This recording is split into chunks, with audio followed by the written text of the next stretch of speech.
Have there been times in your musical life when you've lost your enthusiasm? Or times when you've been loving it but don't seem to be making much progress? Believe it or not, both of these are symptoms of the same root problem. And it turns out it's the famous painter Leonardo da Vinci who has the solution for you. Stay tuned. Hi, I'm Christopher, the founder of Musical U, and welcome to Musicality Now. Recently, I had cause to go back to the very first interview we did here on Musicality Now, or the Musicality podcast as it was back then.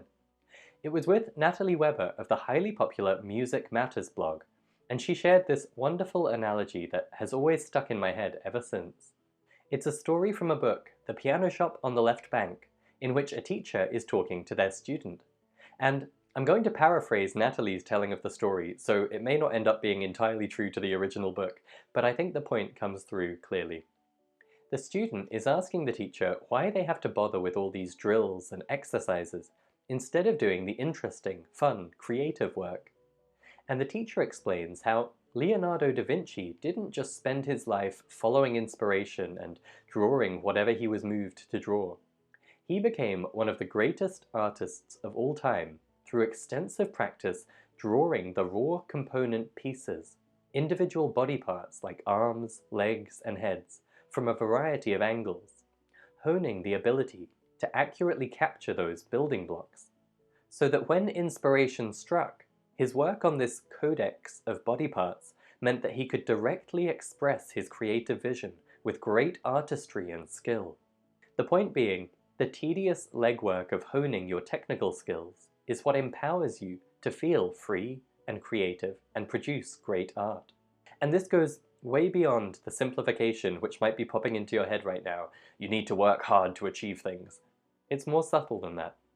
In our conversation, Natalie was mentioning this in reference to how ear training exercises and drills can be the raw material that empowers you to play by ear or improvise. So even though we might shy away from those abstract drills in favor of more applied, creative exercises, there is great value in putting in that foundational skill work. But what I wanted to share with you today is what we went on to discuss, which is that there's a balance to be found, a sweet spot between technical proficiency on your instrument and the creative practices that may have been what inspired you to pick up that instrument in the first place. Here at Musical U, we often talk about the trifecta of instrument skills, music theory, and ear training. How the three together are what create a competent and confident musician who feels empowered to do whatever they want to in music, and how traditional music education typically focuses almost exclusively on the instrument skills, then tries to persuade the student to study a bit of music theory because they should, and often completely neglects the ear skills. A large part of the purpose of musicality training is to rebalance that triangle and bring the ear skills and conceptual understanding of music up to par with the instrument skills. That's what lets you go from being a note-playing robot to a free, creative, and expressive player. But here's the thing. You can go too far in the other direction too. And I've been guilty of this myself. I think that's why this story from Natalie's interview resonated with me and made me want to share it with you today. Because when we talk about musicality training, we aren't for a second saying that instrument technique doesn't matter. And there have certainly been times in my musical life when I've focused too much on the theory and felt like, okay, I understand that, let's move on, without pausing to ask if I could actually do anything with that newfound understanding.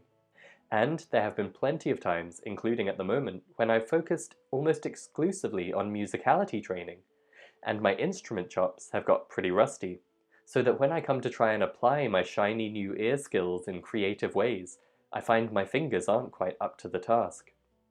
So I wanted to share, or perhaps remind you if you heard Natalie's full interview, of this concept of the codex and creativity. And however that model applies in your own musical life, I wanted to prompt you to ask yourself, do I have the right balance? Am I in that sweet spot between doing the nitty-gritty technical exercises to level up my core skills and doing the more free, creative, applied practices that put them all to use? And one last thought, this isn't black and white, either or. Finding that sweet spot isn't just about doing some of one and some of the other. It can also look like finding ways to develop those core skills in interesting, creative, and musical ways. That's what we do with the song-based learning in our Foundations course. It's what we do with our Learn, Practice, Apply framework inside Musical U membership. And you'll hear it coming through in past episodes of this show about improving and enjoying, about getting started improvising, and about bringing out your inner musician. So how can you know if you're in the sweet spot? Well, it's pretty simple, and it comes back to that past podcast episode. Are you enjoying and improving? If you aren't enjoying, the chances are you're weighing yourself down with too many dull, abstract exercises, doing your duty but inevitably losing motivation and momentum. If you aren't improving, the chances are you're spending too much time applying your skills for fun music making, but without balancing it with the core skill work, or doing the creative practices in a way that develops those core skills effectively along the way. So look out for those two warning signs. Ask yourself, am I in the sweet spot? And find your own balance between Codex and creativity. Oh hey, one more thing. If you enjoyed this video, please take a second to like it on YouTube, and if you haven't already, please also subscribe to our channel there. That's going to help make sure you get all our latest videos as soon as they come out, and it also helps us reach more people, which means more episodes, better guests, and everybody wins. So please take a second to like this video and hit subscribe.